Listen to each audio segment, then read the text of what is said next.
Adulthood. Here's where the situation gets really messy, can get really chaotic, and yeah, it's just not good. So, anyways, the infamous adulthood. Now, adulthood with inattentive ADHD is no walk in the park. So, number one, your significant other might find you dull and boring because you never want to go out. I have known and met multiple couples where one of the partners is a inattentive type and the other one is a neurotypical combined type or a hyperactive type. Now, that's going to be tough, especially if the other person's a hyperactive type because you are basically the polar opposite of each other. If you're a combined type and you're dating or married to a inattentive type, then yeah, there's gonna be similarities there just because they're partially inattentive as well, and it'll be most helpful if you guys both have treatment for the condition you guys both have. But if you don't, it can get really chaotic and it can lead to a lot of fighting, a lot of arguments, and a lot of stress, especially if you have kids. So the partner who doesn't have the condition is going to find the inattentive partner rather dull and rather boring. And they're going to constantly nag them, hey, let's go here on the weekend, let's go to the moon, let's go to the, Niagara Falls and, go skydiving afterwards and do this and do that. And just like I mentioned for the college years, the inattentive type is gonna feel like, hey, I finally have a day to myself. I've been at work all week with people I don't like and surrounded by extroverts and just doing stuff I don't want to do. I just want some time for myself finally. And now you're telling me you want to go out and have me be around all that yet again? And it's going to lead to a lot of constant fights and bickering. Unfortunately, it can lead to affairs and cheating on the significant other.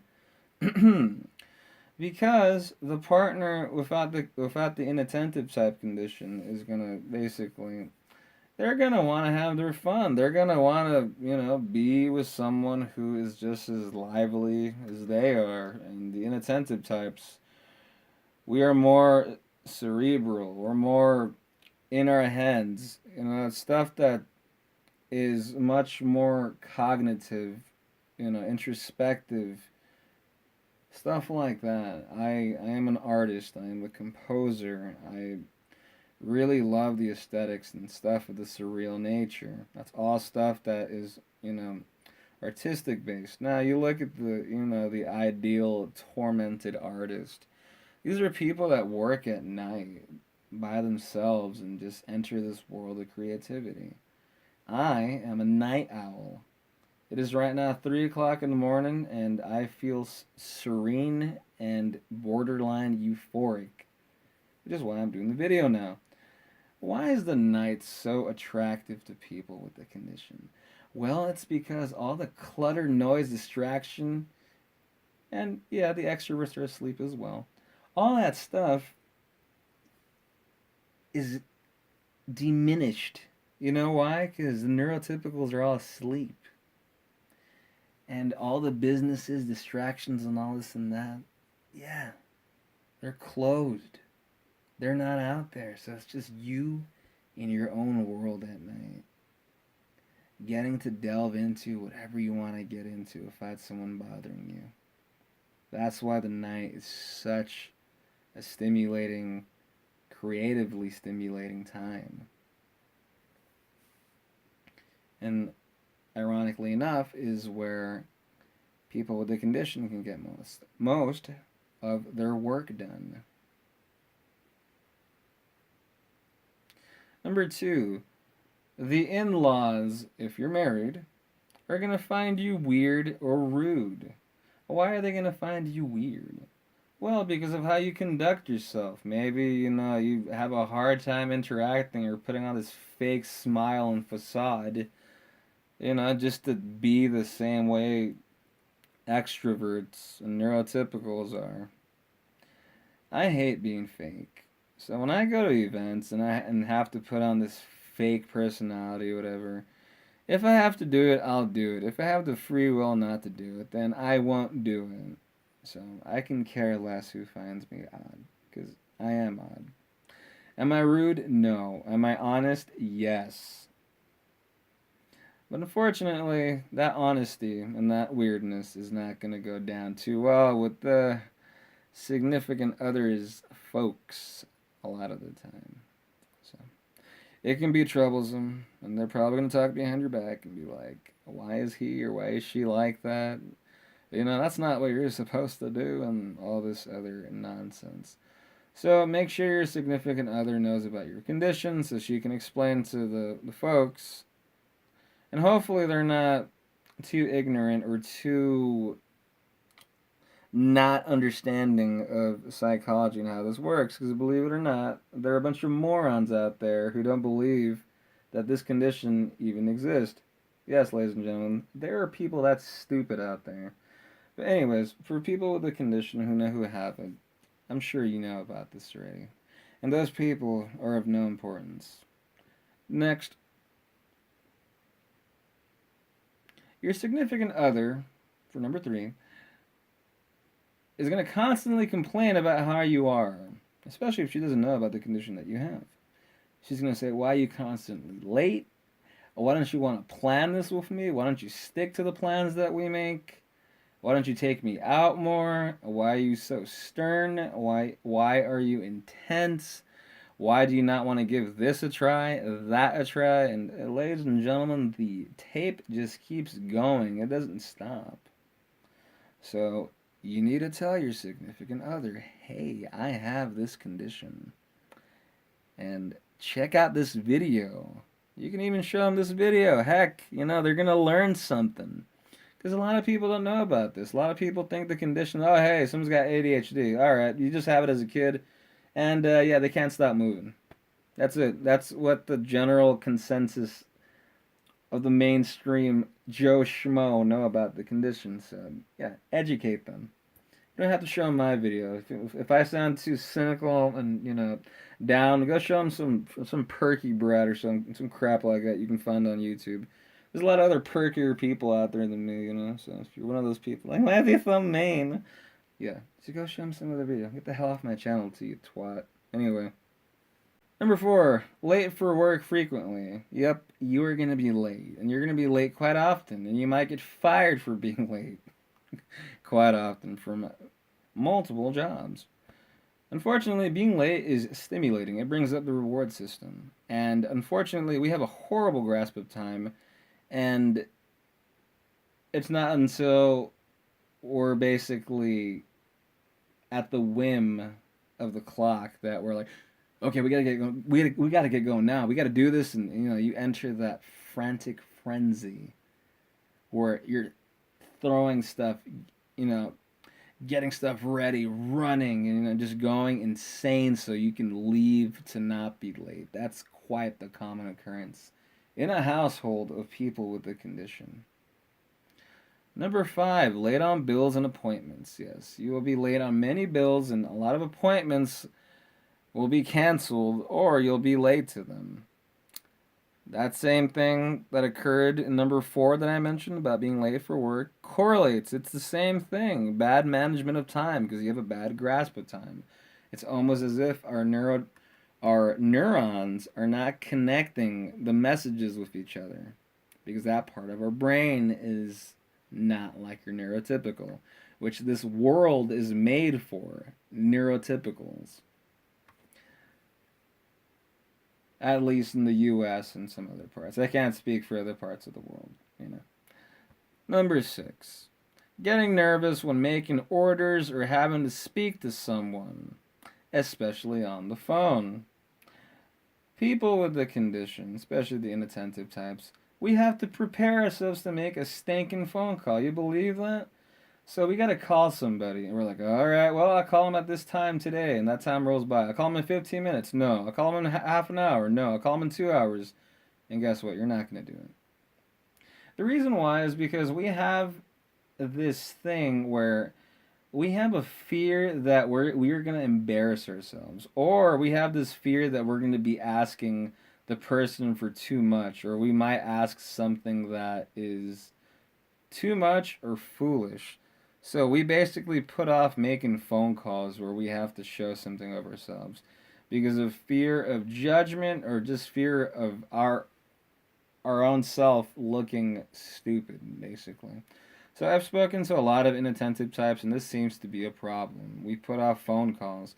We even have trouble when we go to a restaurant and order because we feel the pressure of just trying to remember what it is that we ordered in the first place, and then we hear the clatter and noise of people all around and extroverts, just basically doing backflips in the background, being loud at restaurants.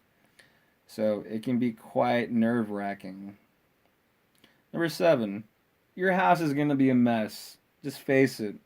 You're someone with a condition, you're going to have stuff piled, clothes, you're going to have your shoes in the freezer, pants thrown in the sink, just all sorts of stuff. You know why? Because when I say that, I mean cleaning. Cleaning is not stimulating. You're barely hanging on to a thread of sanity by frantically getting all your important things done at the right time, which a lot of the time they're not going to be done at the right time. You're going to be late. So, all that mess that you're going to have around the house is going to stem from you acting erratic from trying to get somewhere on time or finish something on time. So, the priority is not to keep the home clean. The priority is to basically force yourself to go out of your way to finish or arrive somewhere you need to arrive. Number 8, people might think that you are too sour or intense. In a world of extroverts and other annoying people, yes, you're going to be the Debbie Downer, especially to the combined type and hyperactive type. Why? Because you're going to be a realist. You're going to be the more logical, not going to be like those annoying emotional based thinking people that rely more so on emotions than on logic. I took the Myers-Briggs test, the one that correlates with Carl Jung's or Jung, whatever the crap, I've heard it pronounced both ways. His exam, the exam of the company, that basically let me know that I am a INTJ, meaning that I am an introvert who values logical thinking and abstract ideas in terms of achieving the goal that I want, and that I can give a rat's you know what about pleasing people. So that includes the home as well.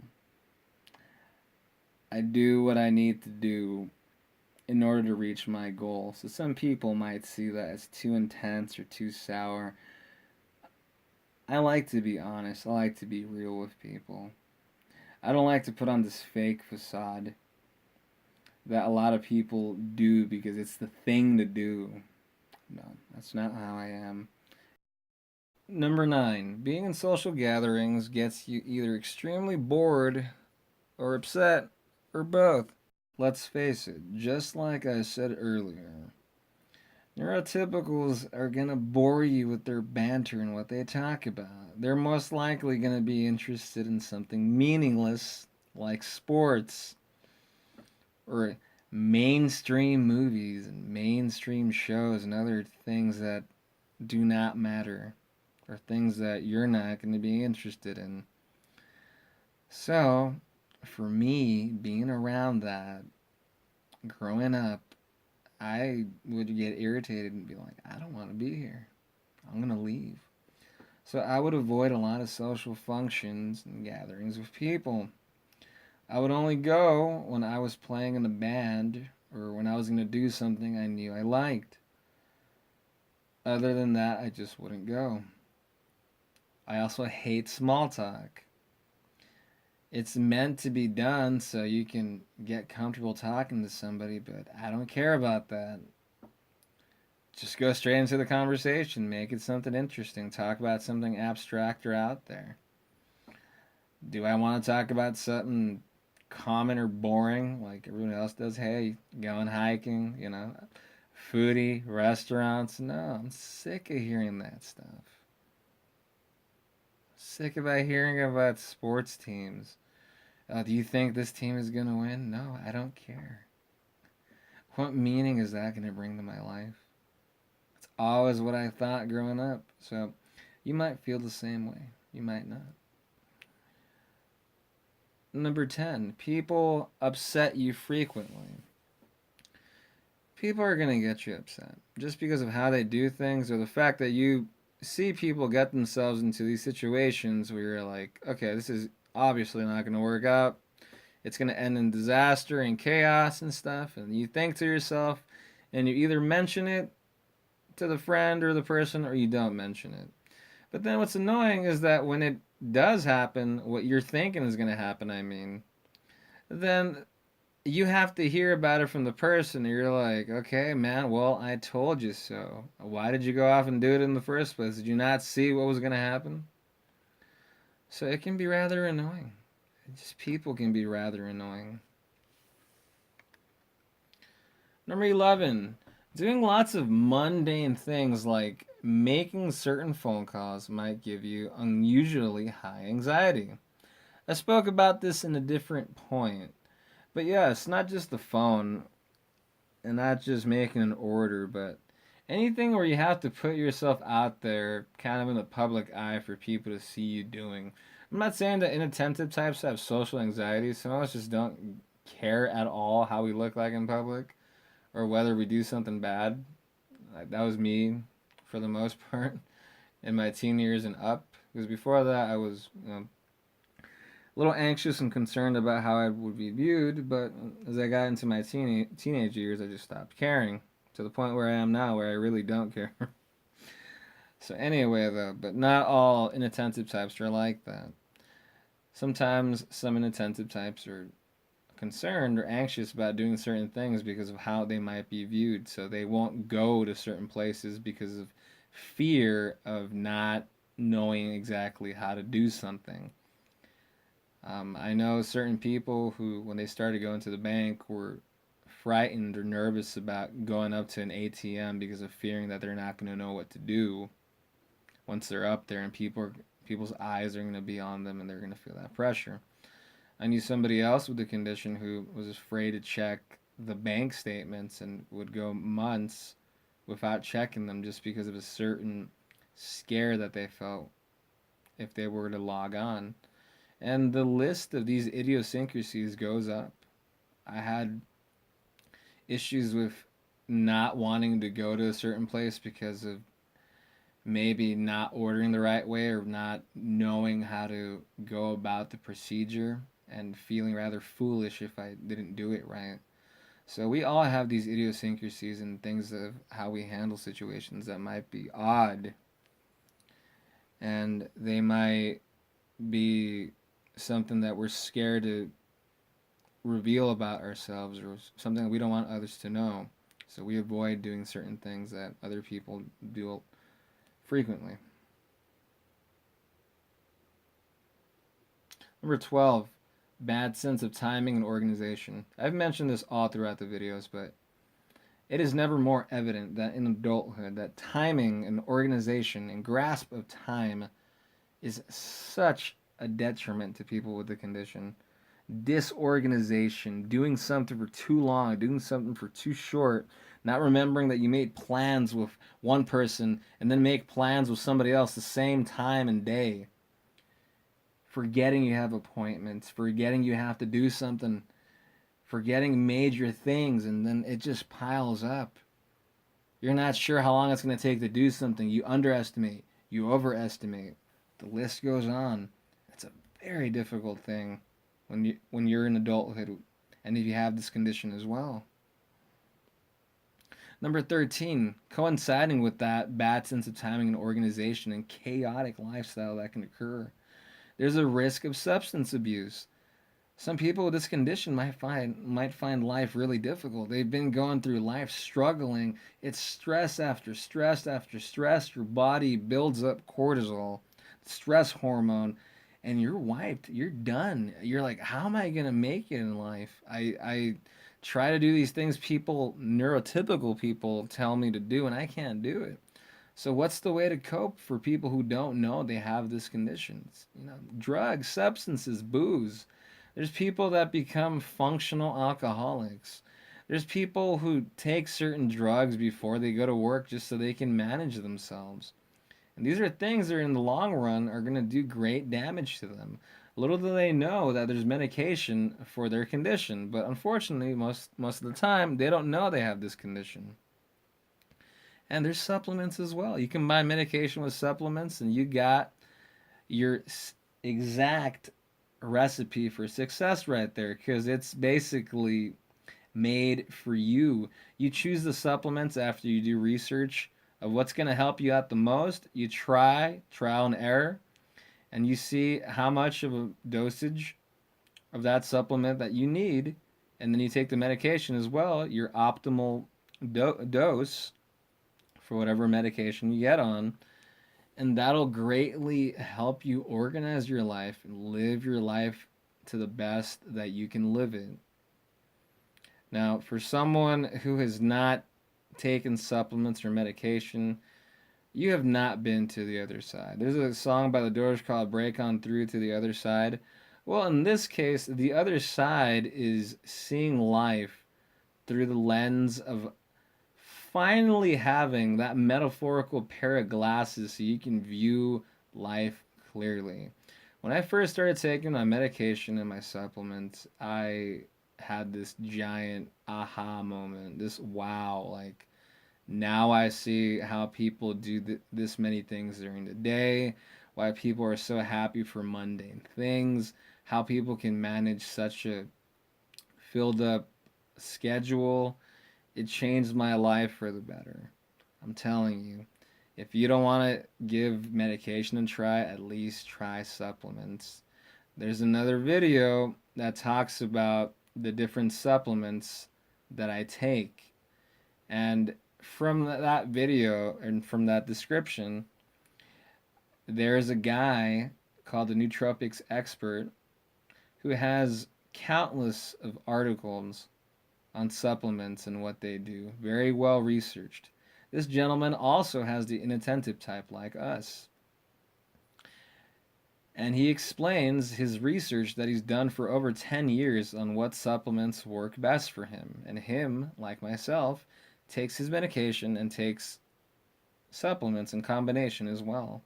And this is a guy who has now his own business and travels around the world. So there is hope. Don't feel like there's no hope in having this condition. There's a bright future out there. Believe me, I was in your boat. For those people who think that I'm this old already, I don't know what I can do. It seems that I've tried everything in life, and everything that people have told me should feel amazing doesn't, and it doesn't change me. Well, let me tell you, there's hope out there. You give the medication and supplements a try and a go. What do you got to lose? You're gonna see the brighter side. You're going to reach on through to the other side. Number 14, making rules and not following up, causing resentment in other people.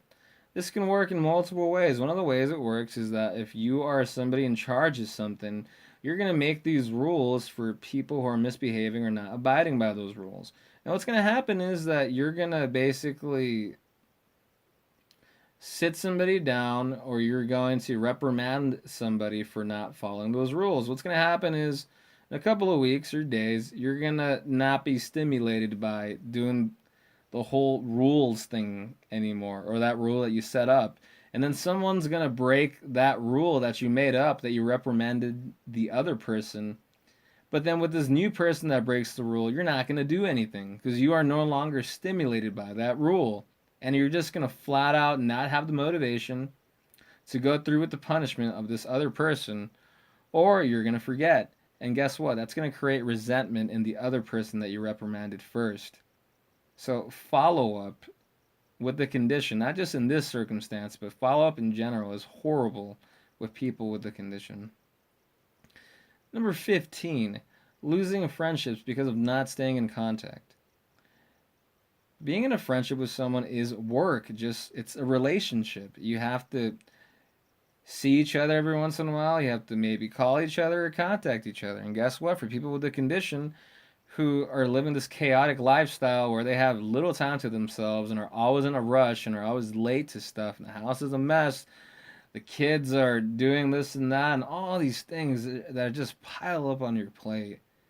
Yeah, you're not gonna have time to hit up Bob, or Miriam, or whomever of your friends, and yeah, they might feel a bit resentful that you're not contacting them, and then that friendship slowly dwindles and dies out. So a lot of people I know with the condition have a hard time maintaining a friendship in their adulthood years because their lives are not organized. So they can't put time aside to contact their friends or even go see them sometimes. And that friendship goes down the drain, unfortunately.